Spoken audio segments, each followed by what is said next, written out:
Welcome back to What Do They Know podcast. This week, the guys will break down all the great action from this weekend's Divisional Round and preview the Championship Sunday. But hey, what do they know? Go Bills. What do they know? Well, we are about to find out. Welcome back to the Divisional Round edition of the What Do They Know podcast. Nick and Jeff back with you once again. We are sitting here literally fresh off of the last game of the weekend. Bills taking down the Baltimore Ravens. I know this weekend, the Divisional Round, typically has a reputation of being the best weekend of football every year. And I really feel like it lived up to that this year. Yeah, absolutely. I mean, all four games were very entertaining, very interesting. And this last one was, phenomenal. Came down to a 2-point conversion, which we'll get into, but Right. what a fun weekend. Yeah, watching your wife stress through that game was all made it all worth it to me. That was the best part. So I fell in love with my wife all over again tonight. I got to be honest. So, a little backstory here. When my wife and I started dating, obviously my in-laws, her whole family are diehard Bills fans. I tried to recruit her over to be a Jets fan. Right. She played along for a while. She bought I bought her a t-shirt. We went to a couple games. She's just not into it. Earlier this year, I finally told her, I know you want to be a Bills fan. Go ahead. I release you from your from your Jets bond. You're no longer required to be a Bills fan, or a Jets fan, excuse me. And let me tell you, watching her tonight react to this game was so enjoyable. There was one point I asked her a question, and she goes, "Why are you talking to me? Why are you talking to me?" In the fourth quarter, she was a nervous wreck. She goes, "Why are you talking to me right now?" Oh, it was hilarious. So Yeah. I agree. That was probably the best part of the weekend for me, selfishly. But yeah. All right. So we'll get into these games. I'm just going to go in order. We'll talk about the games and then Perfect. obviously preview a phenomenal weekend next Sunday for Championship Sunday. I already can't wait for those games. So first game of the weekend was Houston at Kansas City. Right. It was a really good game. Honestly, I felt like. And we'll get into it with the statistics, but Kansas City scored 23-14, and I felt like it was a much closer game than that. Yeah, Houston definitely brought their A game. Play. Yeah, they brought their A game. They did what they needed to do. Unfortunately, they just couldn't execute to finish off drives. Fairbairn missed a couple of field goals, so that put a little damper on some momentum that they were trying to build. But overall, I was very impressed with Houston and how they came out to play. As for the Kansas City side of things, I feel like Kansas City is still the team that we think they are, and that's not necessarily reflective of their 14 or 15-2 record. They're I feel like they definitely escaped a lot more games than they should have. But as of right now, they did what they needed to do against Houston. Houston, unfortunately, just is too hurt. And just isn't, I want to say talented enough, but they just couldn't execute enough. I said last week they needed to bring their most perfect game of the year to beat KC. Yeah. They almost did. Like I said, they brought their A game. It just needed to be an A+ game, and unfortunately, it just did not roll. The ball didn't roll in their favor. Yeah, and it seemed like they moved the ball phenomenally from the 20 to the 20.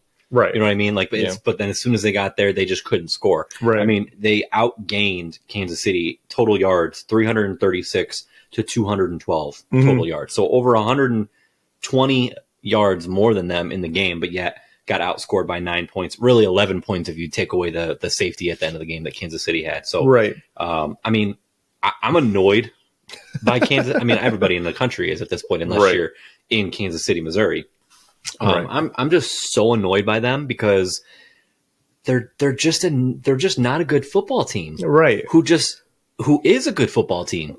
They just do what they need to do to win. And the one thing I'll say for them is I felt for the majority of this year, any game that I watched Travis Kelce play, I felt like he was washed. I felt like he looked slow. All of a sudden, he couldn't move. He wasn't getting open. He wasn't getting separation. And then, sure enough, the playoffs come around. The dude gets, I think it was 7 catches for 117 yards, if I'm not mistaken, and a touchdown. Yep. It's just one of those things, and we've talked about it. January comes, and it's like a brand new season for the Chiefs, and apparently it's a brand new season for Travis Kelce as well. I thought Mahomes, and it's kind of to go along with how he looked all year, just looked really pedestrian. Right. Yeah. Kelce became all reliable once again. Obviously, he's more of a ever since dating Taylor Swift. I feel like he's gonna have more of a nightlife. Yeah, I'm sure. And I'm starting to wonder if that had any effect during the regular season. But obviously, like you said, during playoff time, it's now he knows what's at stake now. He's I'd argue he's as big, or if not more, of a competitor than Patrick Mahomes is. Travis Kelce knows how to win, and he wants to win big every single time. He just brings off that sort of aura. As for Patrick Mahomes, like you said, I mean, 16 for 25, 177 yards, one touchdown. That's not Patrick Mahomes numbers that we've come to get used to. This year they are. Yeah. This year that's kind of how basically he's been all year. Yeah. Yep. But it's an Andy Reid coach team. It's a team that's built on defense. Somehow, even with the Patrick Mahomes money, they still have enough money to get all pros and Pro Bowlers to fill out the rest of the roster spots. They've become kind of a team that people want to play for just to win. But I mean, it's a team that's no joke. They're going to come up. You know what they're going to come out with come January and February when. If it ever reaches that point, you know they're the team to beat. So you cannot let it affect you mentally. Obviously, I don't feel like Houston did. Joe Mixon, C.J. Stroud definitely came out to play. I felt like they were playing with house money during that game. Defensive line was swarming Mahomes. The defense played phenomenally, in my opinion. They definitely showed why a lot of top tier quarterbacks struggled against them, ranging from Josh Allen, Jared Goff.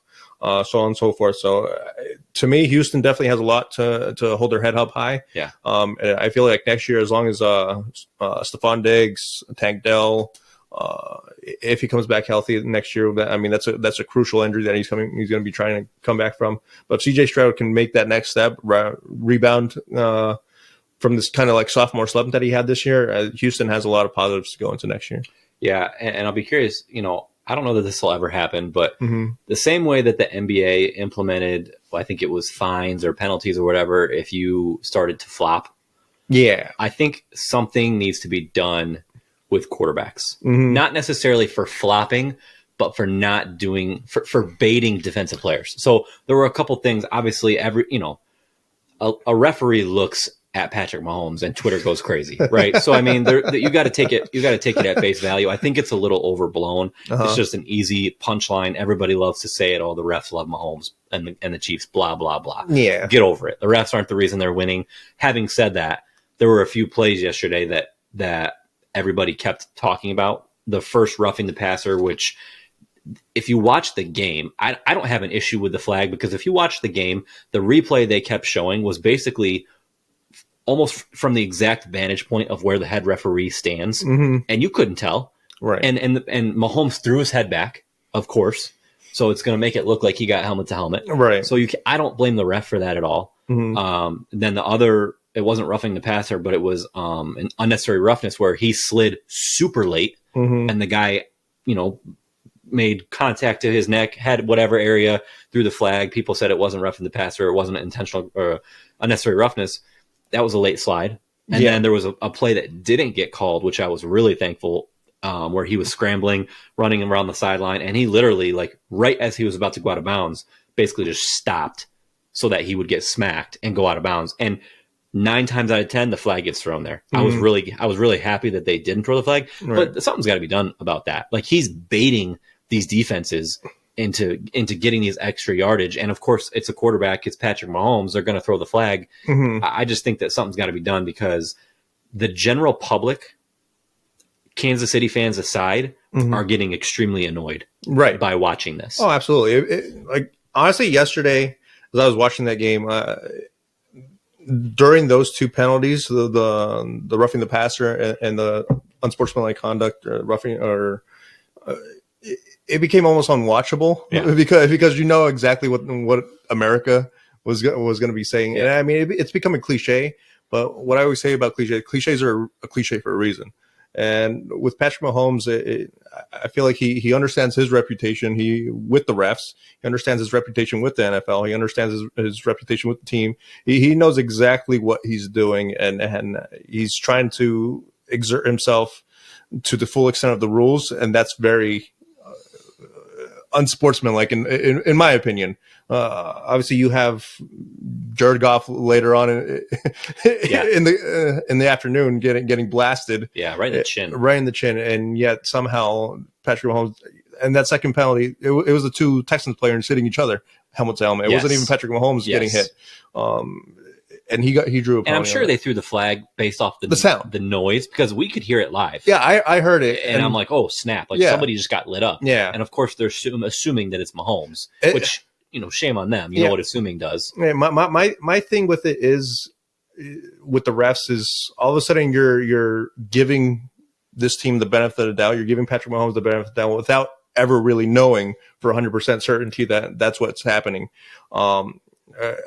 They talk about like a eye in the sky type of thing who can call in and pick up penalties, and somehow he was not present at all during. Because right now the way that it's structured, and they talked about it yesterday, the eye in the sky, after a review or after discussion with, the head officiating, whatever, they can only change certain calls. Right. It's a total flaw. Right. In the system. Which makes no sense to me. Why can you change an incomplete pass to a complete pass or vice versa, but you can't change a roughing the passer or a pass interference or whatever? If they are a referee, use the system to its fullest extent. Right. If they are a referee, they should have the same exact power as another referee. They shouldn't be like, oh no, I can't comment on that because I don't have the jurisdiction for it. That makes absolutely zero sense to me. Agreed. But yeah, it's you already know the narrative of what's going to be next week. It's going to be a Buffalo versus the refs or whatever you want to call it. But I hope it doesn't come down to that. I hope.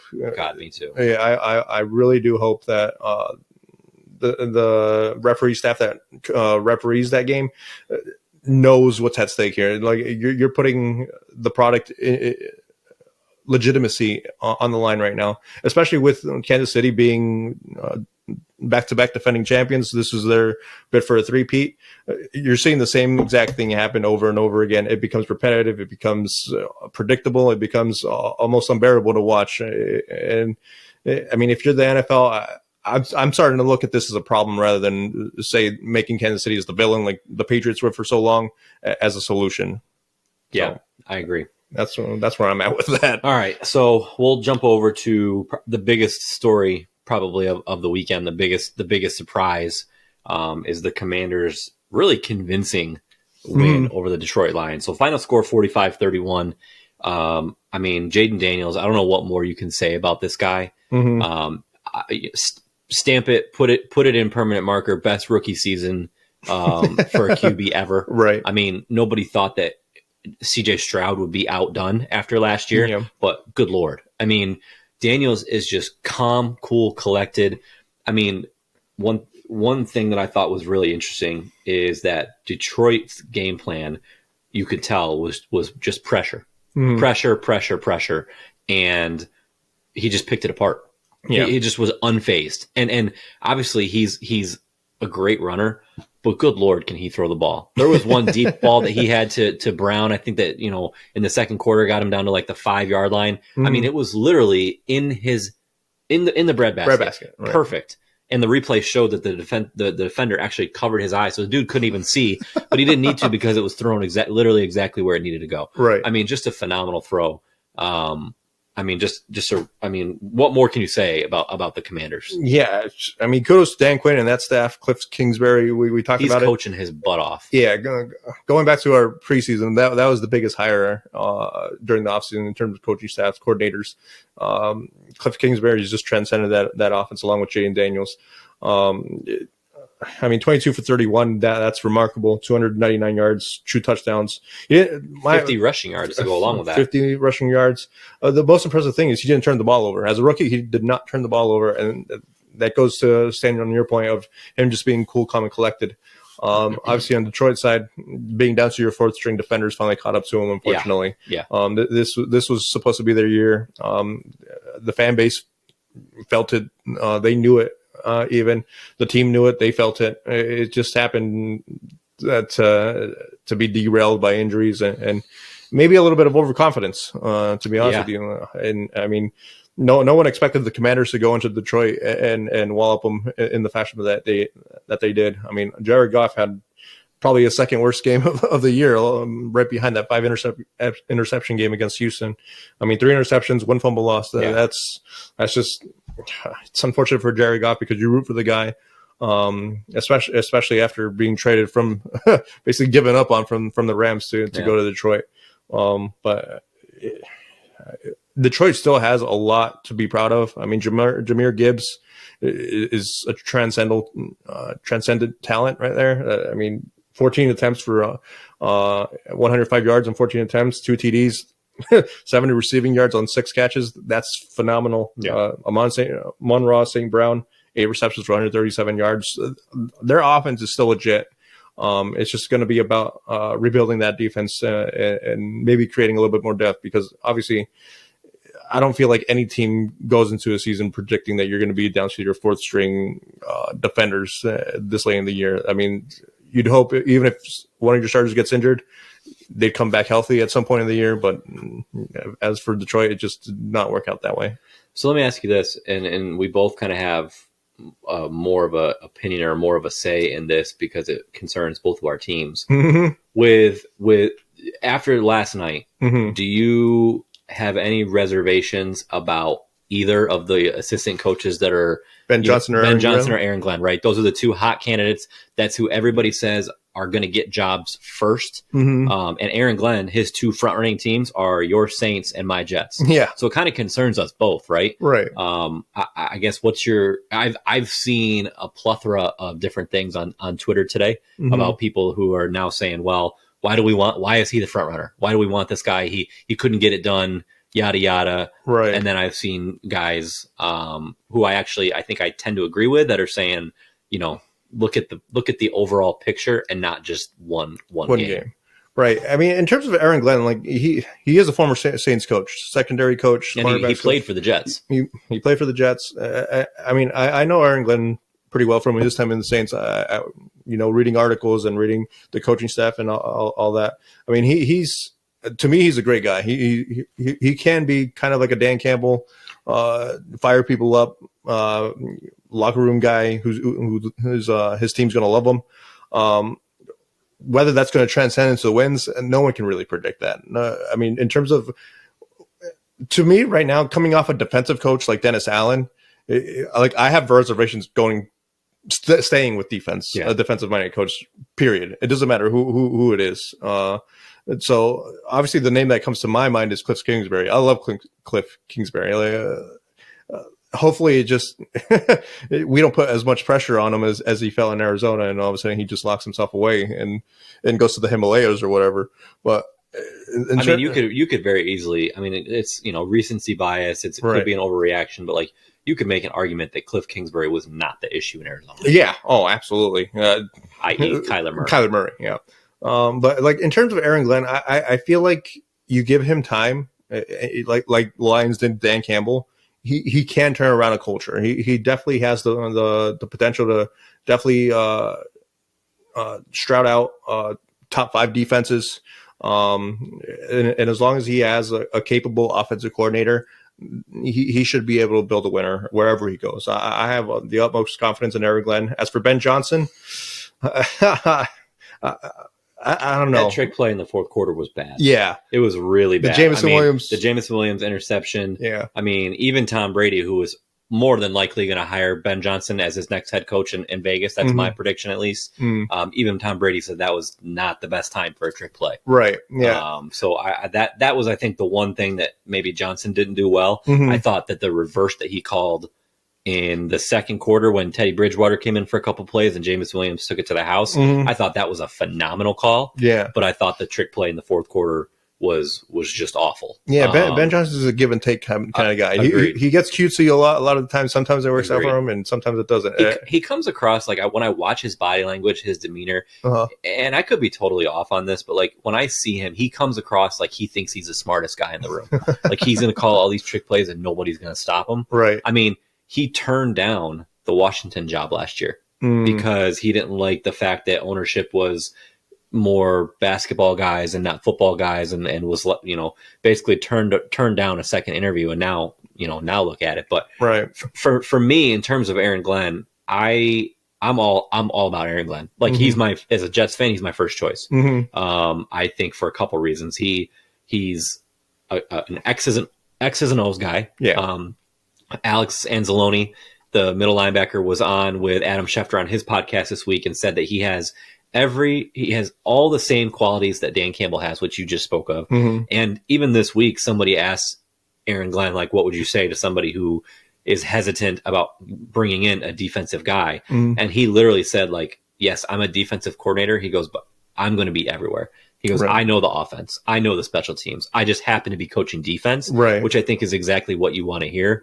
So for me, I'm all for Aaron Glenn. I mean, it's give and take, right? Like the big thing for me last night is not that they lost, not that they in the fashion that they lost, but I didn't really feel like they made any adjustments coming out of halftime.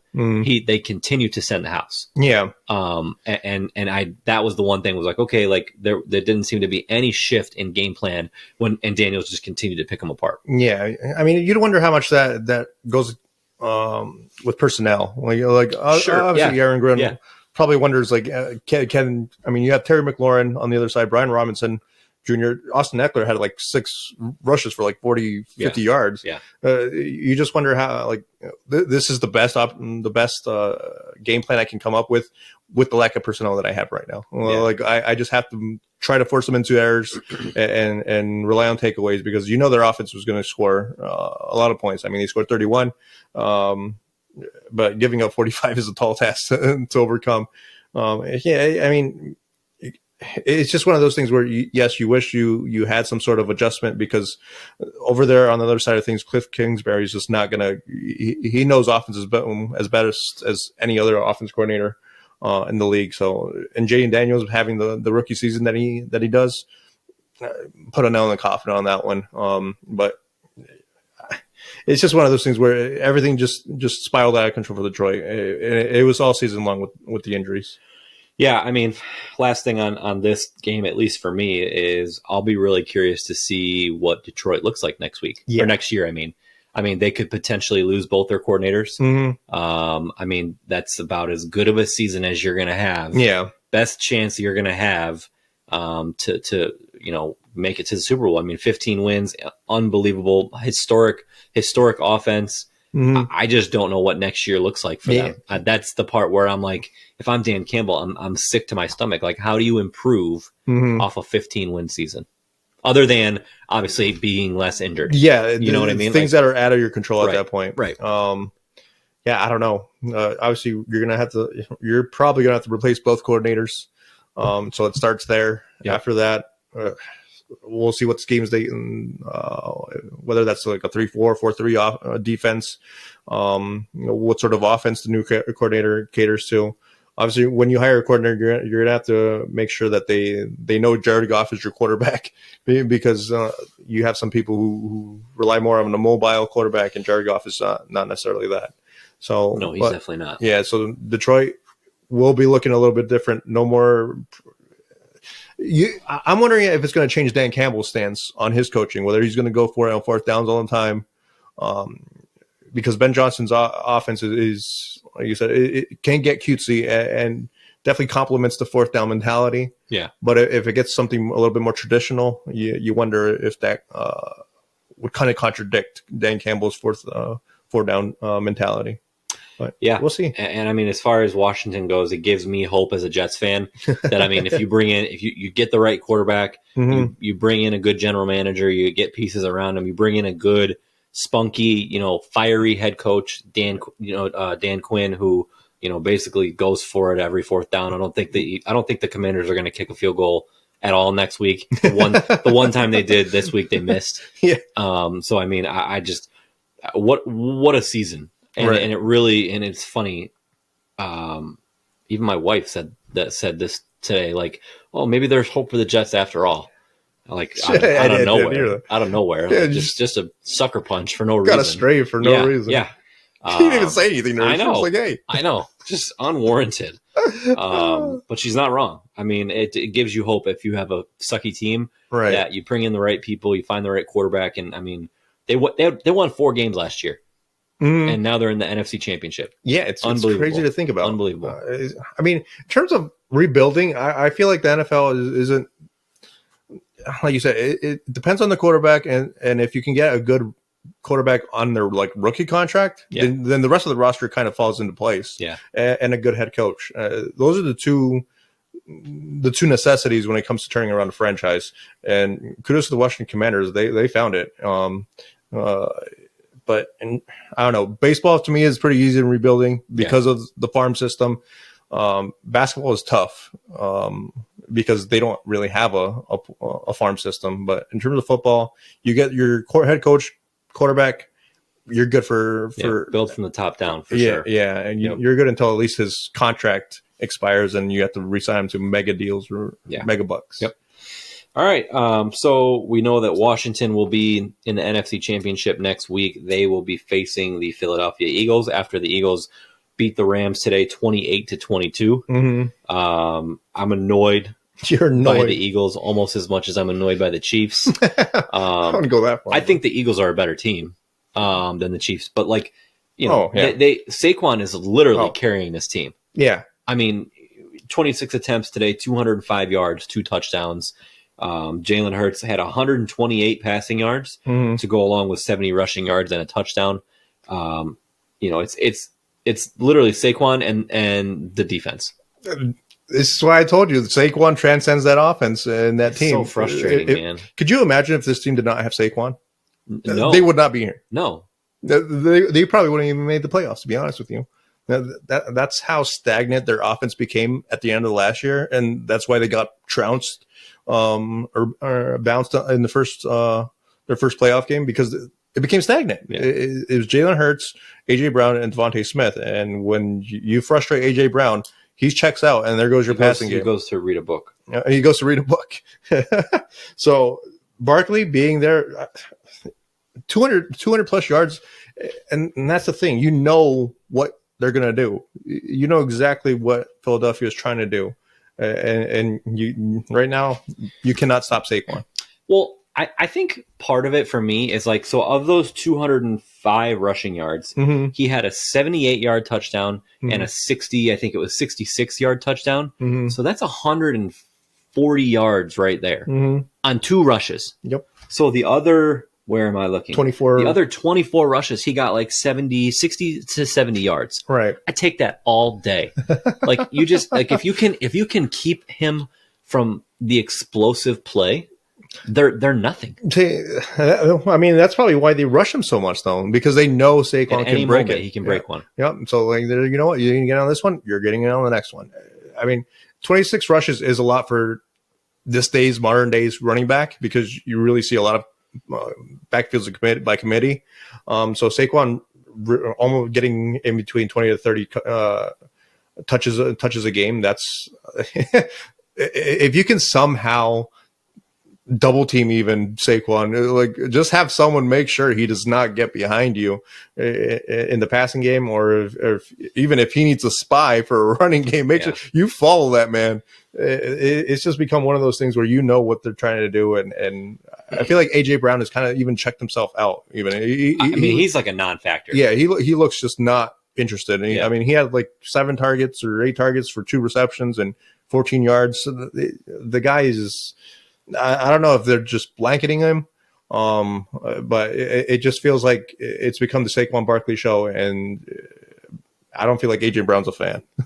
Yeah, no, it seems no. I would agree. I mean, as far as the Rams are concerned, I thought they played a great game. This is another where I actually didn't write it down, but they outgained the Eagles on total yards. They had, I think, 7 sacks. The Eagles had 5. So really, both defenses played great. I mean, the conditions helped. It was a snowy, slushy mess. Yeah. Matt Stafford played great. I think do you have his stat line written down? 26 for 44, 324 yards, 2 TDs. He did have a fumble loss. 2 of them. Two fumble losses, excuse me. So, I mean, that really is what it came down to for me in that game is the Eagles didn't make the mistake, and the Rams, made a couple. He had 2 fumble losses. Kyron Williams had a fumble loss. So, I mean, kudos to the Rams for getting here. I mean, where they were after the first 5 or 6 weeks, it looked like they were They were not long for the season, but they figured it out. They won the division, had a really impressive win last week in really tough conditions, a home game in another stadium after obviously the wildfires, everything's going on in LA. Right. So really incredibly impressive win last week and a really good performance today. I didn't think they played bad at all. Actually, I don't know if I wanted this or I really thought it, but I thought they were going to win today. I really did. Yeah, I mean, when you look, the Rams are so underrated, I feel like, because we always, I guess, overlook Sean McVay and Matthew Stafford at the same time. And I feel like those two together have been so consistent and so good over there in LA. I mean, they have a Super Bowl together. It's not like they're anything to sneeze at, and then we should have never predicted them to be just foregone conclusion, tumbling off the face of the earth type of team. That Sean McVay is a great coach. Matthew Stafford's still a great quarterback. Kyron Williams is a great running back. He's so good. And I mean, Puka Nacua and Cooper Kupp are as good of a 1-2 punch in wide receiver tandem that you can get. Cooper Kupp does seem like he's kind of fell aging off the face of the planet the last couple weeks. Yeah, he's aging a little bit, maybe. Obviously, with the snowy conditions, it did not help Puka in the slightest. I mean, he had 14 targets, but only 6 receptions. Yeah, he had a couple. He had a couple key drops too. Drops. It's just one of those things where it was going to be a down and dirty a game from the get go. That's a Philly game all the way. Yeah, with Saquon, when you compare Saquon and Kyron, obviously no disrespect to Kyron Williams at all, but Barkley has been building up this whole momentum all year long. The Philadelphia has evolved to revolve around Saquon, whereas the Rams were more of a balanced team. They could go to Kyron whenever they needed to, or they could rely on Stafford. But when it came to just relying on one facet of the game, Philadelphia had that all the entire time. Saquon is just something. Is the best signing of the offseason in terms of player value. 100%. Yeah, absolutely. 100%. All right, and then our last game of the weekend, which was, for my money, the best game. It lived up to the hype. Yeah. Everybody was calling this the game of the year. Buffalo, as we already talked about, took down Baltimore 27-25. I think that, and I said it. I said it last week that this was a horrible matchup for the Bills defense because of Baltimore's ability to run the ball. But dude, kudos to the Bills because I mean, Lamar Jackson had 39 rushing yards. Derrick Henry on 16 attempts had 84 rushing yards. I know Justice Hill had a few good carries in there. The third quarter seemed like they all of a sudden figured out they could run the ball, but for 3 out of the 4 quarters, the Bills stuffed their run game. I mean, we talked about Saquon breaking those big runs. Derrick Henry didn't have that. He didn't have that big 30, 40-yard run. It was, chipping away a few yards here, a few yards there. And so for me, that's really the story of the game is the Bills completely doing a 180 in terms of their game plan, where they got run all over week 4 against Baltimore. Right. And they really shut them down. Yeah, they definitely showed improvements and adjustments to what Baltimore does best. I feel like the time of year just went against Baltimore because of the cold conditions. Mark Andrews definitely had the worst game of maybe his career. His life, Yeah. And then on top of that, you have Zay Flowers out. So that's your Pro Bowl wide receiver that's not helping in the passing game when the Buffalo when it seemed like the Buffalo Bills game plan is to stop the run at all costs. But I mean, Buffalo, tip your hat to Buffalo. They did what they needed to do. Offensively, they weren't as as proficient as I thought they would be. Josh Allen definitely. I thought there would be way more points in this game. Yeah, 27-25. I thought it would be honestly closer to like the Washington and Detroit game. Well, not that high, but more. Yeah, you know what I mean, more explosive. Yeah, to me, I thought it was going to come down to whoever had the ball last, and obviously, it pretty much it almost did. Yeah. If they would have converted that 2-point conversion, it definitely would have come down to maybe Buffalo driving down the field for a field goal, potential game-winning field goal. But Josh Allen, I mean, 16 for 22. He took care of the ball in that respect. 127 yards isn't much, but it got the job done. Obviously, the biggest storyline here is probably the Baltimore three giveaways by Baltimore. Yep. That was the difference in the game. Obviously, seeing all of them came in the passing game, and it's unfortunate for Baltimore because. And it's even more kudos to Buffalo because they got him off the running game. Lamar Jackson threw for interception. He lost a fumble while he was trying to pass the ball, and then Mark Andrews caught a ball and then fumbled it away. So all those takeaways by the Buffalo defense came on the passing game. So they did everything they needed to do. They stuffed the run, and they took advantage of the passing game of Baltimore being I guess not as fluid. So for me, Buffalo was definitely the better. I wouldn't say they didn't perform better, but they were definitely better coached. They were crisper. They were crisper. Better coach is a good way to put it. I think because, in years past, we're talking about Buffalo being the team that makes the mistakes. Yeah. Right? I mean, whether it's Josh Allen forcing a throw, Tyler Bass last year missing the field goal against Kansas City in the divisional round. That didn't happen this year. And we talked about it before we started recording. If you strictly look at statistics, Lamar outplayed Josh Allen. Yeah. But if you factor, Josh didn't make the mistake. They made the right decisions. They made the right calls. He was careful with the ball. He didn't turn it over like Lamar did. He had 2 rushing touchdowns. He did what he needed to do to win. And they made the good coaching decisions. I think the biggest decision of the game came with, 4 or 5 minutes left. It was a 4th and goal from the 2.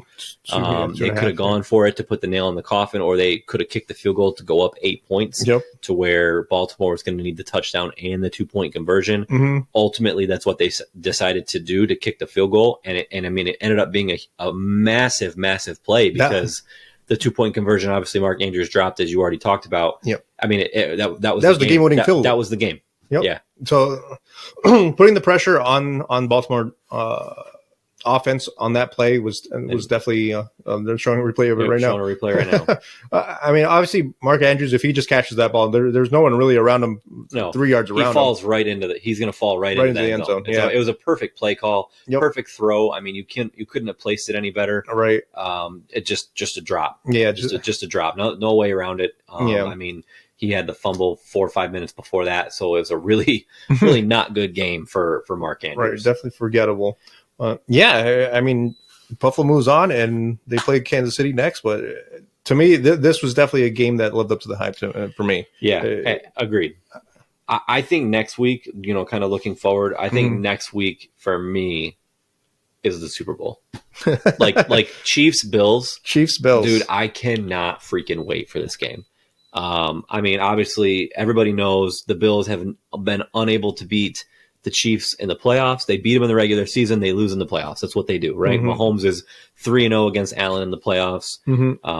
They've had probably, arguably, the best game I've ever seen. What was it? The 2022 divisional round where back and forth the last 2 minutes. 13 seconds. 13 seconds. Buffalo goes up and Kansas City comes back and ties it and ultimately wins in overtime. But, these teams have had phenomenal games. Seems like every single season for the last 5 or 6 years. And I just cannot wait for this game. I know all year I've been saying I'm done picking against the Chiefs. I'm done picking against the Chiefs. I'm just not doing it. Right. Guess what? This is the year. Write it down. This is the year that Buffalo overcomes the mountain that is Patrick Mahomes. The demon. They exercise the demons, and they're going to get it done. There's just something different about this team. I just think that Allen, he had a look in his eye. After the post game press conference with sideline reporter from CBS, Tracy Wolfson. She's all excited for him, and he's just he's business. Yeah. He's just even keeled. We got it. We got the job done. We'll look forward to Kansas City. Blah blah blah. You can just tell it's a different type of focus, at least in my opinion. And I just think that the Chiefs are not the Chiefs of old. Right. So I think it'll be an amazing, incredible game. And I just can't wait. Yeah, I feel like there's a year to get the Kansas City Chiefs. It's going to be this year. And this is also the year where simultaneously Josh Allen has had an MVP caliber season. Yeah. So if there's one year where the Buffalo Bills are gonna exercise those demons, it has to be this year. I feel like. Yeah. Otherwise, honestly, it feels like it'll never happen if it does not happen next week. Yeah, and I mean, for the Chiefs, this is, I think, the seventh or eighth year in a row they're in the AFC Championship game. I think it's at seventh. Now they're going for the three-peat, which has never been done in the NFL. Yeah. So lots of history, going for the Chiefs, and they're giving the lines right now. It looks like Buffalo is a plus 105 underdog to start. The Chiefs are a 1-point favorite at home. Which is not very. I mean, they say that you get 3 points just for home field advantage. So that's saying that if they were in Buffalo would be a 2-point favorite. So it's going to be a close game. And then if we switch over to the NFC, I told you earlier, I think this is a really bad draw for Washington. We talked about how Baltimore and Pittsburgh in the wild card round facing a team that you've already faced twice. They know what you do well. They know what you struggle at. I feel like they kept saying last night that Detroit hadn't seen the triple option with Jaden Daniels. They hadn't seen this offense. They didn't know how to handle it. Well, guess what? The Eagles have seen the Commanders' offense. They know how to handle them. They beat them their first match this year, this first game, and then the Commanders won on a last-second touchdown throw. But honestly, that was the game where Jalen Hurts went out with a concussion very early in the game. So who knows what would have happened if he had stayed in. So I don't know, man. As much as I want the Commanders, to win this game, right? I just don't know how it's going to go, how they're going to match up. It's going to be in Philly. It's going to be cold. I just don't know. Yeah, I mean, it's definitely going to look like a Brian Robinson, Jaden Daniels tandem. Try to overcome the Saquon Barkley phenomenal run that he's on right now. Terry McLaurin is great of a security blanket as you can get. So obviously the passing game isn't going to be ignored, but when it comes to division rivals, it is very difficult to pull off any tricks or schemes or anything, any traps, anything you think is going to work. It might not. It probably won't. To be honest with you, this is your third time meeting them this year. If you're Cliff Kingsbury or Nick Sirianni on the other side, you're going to have to look in the mirror and try to find something that's going to overcome the expectations of what the opposing team is going to look for. So honestly, Dan Quinn, I feel like he's that new rejuvenating presence there in Washington. I feel like he definitely gives them a boost there in Washington. Honestly, I'm probably picking Washington over the Eagles on this one. Really? At least I'm pulling for them. But I'm 100% pulling for them. But I mean, and the one thing that you can say is maybe Washington has what it takes to shut down Saquon because they shut down the best offense in football. I mean, they didn't shut them down. They still scored 31 points. Yeah. But they limited what they were able to do. They caused a bunch of turnovers. They caused the Lions offense to be uncomfortable. So if they can do any of that, and I feel like Hurts is definitely susceptible to that. Yes. And so to me, as long as the Commanders show the same sort of presence that they showed to Jared Goff, I feel like they have a really good chance. It's just about it being the Bills, what they did now, stopping the run, stuffing the run, and force them to pass, and then they'll make mistakes after that and taking advantage of those mistakes. So if they can get Hurts to throw a couple of interceptions or have a fumble here and there, and try to contain Barkley to 3-yard gains or whatever or less, then you're setting yourself up for prime position to have Jaden Daniels kind of take over there. I like Washington, to be honest with you. Yeah, I mean, either way, I can't wait. It's gonna be two phenomenal games. I think that both of them will be, last 5 minutes of the game sort of thing, come down to the wire. So, all right, call it right now. Who are you taking? Who's going to be in the Super Bowl? Give me the Commanders and give me Buffalo. Okay. Gosh, that's exactly who I want. What I want to say. I feel like I'm pulling with the heart right here. I'm gonna go Buffalo and Philly. As much as I hate to say that, I want the Commanders to be in it so bad. I think that Detroit losing last night really opened it wide up for Philly. Yeah. I hope I'm wrong. Right. God, I hope I'm wrong. Right. I hope next week we're sitting right here talking about the Bills and the Commanders. Yeah, I mean, one thing that the Eagles might not have is the overconfidence that Detroit kind of had walking into the game. Philadelphia has already gone through 2 games, so they know not to take Washington for granted, especially facing them twice already. And they will be prepared. It's just about we'll see what the game plans are, but I like Washington. Yeah. So all right. So next Sunday, 3:00, Commanders at Eagles on Fox, and then rounding it out, Bills at Chiefs, 6:30 CBS. We will be here recording after the clock strikes 0. We will know who's in the Super Bowl. We'll break it all down. We'll preview it for you and let you know what we think. Yep. Hopefully my wife can still breathe after next week's game. Yeah, she's already like, I don't know how I'm going to handle. And she's a brand new fan. Like she's not even like a lifer. You know what I mean? Like she's not a diehard. Like she might have been a closet fan the entire time, yeah, and now she can breathe a lot harder, I guess. Yeah. But all right, awesome. We will be back with you next week, and hope you enjoyed. Yep. See ya. Thanks for listening to What Did They Know podcast. Make sure to follow us on all of our social media outlets to see future episode details, and don't forget to send in any questions or topics that you want to see the guys discuss in their weekly episodes to come.